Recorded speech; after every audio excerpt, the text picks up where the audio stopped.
Hey everyone, welcome back to the Comic Book Theater. Jay here with another digital first review. Today I'm reviewing Adventures of Supergirl Chapter 4. The title of this chapter is Doxxing. It is written by Sterling Gates and art by Jonboy Meyers. When is locked up for doxing, which is when you post all of someone's private information online. Kara and James investigate and meet Zor-El, who claims he is Wynn's virtual assistant.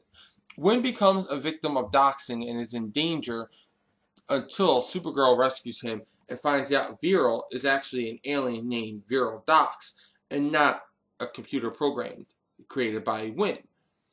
I knew by the end of the last chapter when it said doxing, I knew this was going to be connected to Brainiac some way. And here it is, Brainiac 2, Zor-El Dox. I loved how they played on that name and the computer theme that they are using with the TV show for the Coluans and making him say Zor-El stands for Virtual Remote Integration Logistics. I love Sterling Gates' writing. The man writes an awesome Supergirl story. He takes the show with the characters different from the comic book somewhat, and he writes them so perfectly in their voices, but still maintaining the essence of the comic book characters. It really feels as if I'm reading a script from the TV show. It is just perfection. 5 stars for the story, as always. The art is great as usual. Jonboy really does a great job doing a style similar to Bangles. So when this is eventually collected, it isn't such a drastic difference between the story arcs.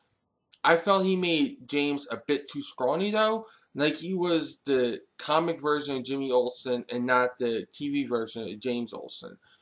But I feel he really captured Melissa Benoist when he drew her as Kara standing in front of Wynn.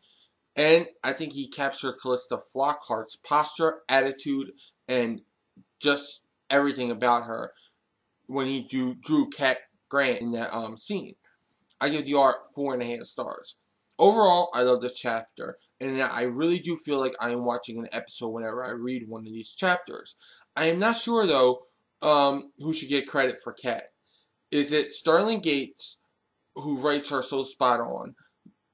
Or is it Jonboy and who gets her physicality and mannerisms down pat?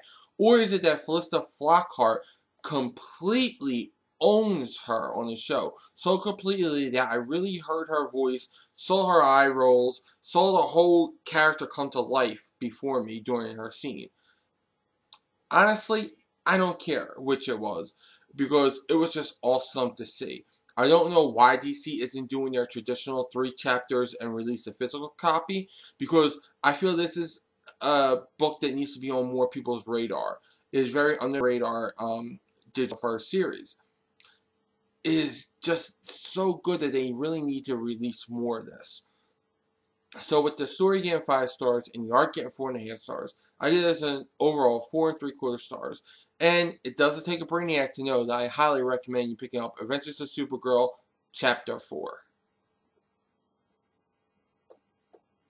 Well, those are my thoughts. Now I want to know yours in the comments below. Also, like this video, subscribe to the Comic Book Theater, check out and subscribe to Comic Frontline, check out Comic Frontline, the site, for all the latest previews, reviews, news, and interviews, along with fun, unique features with daily updates. And don't forget to like and follow the Comic Book Theater, Media Madness, and Comic Frontline on Facebook, Twitter, and Google+. I'll include all these links in the description below. Until then, I'll catch you in the next review.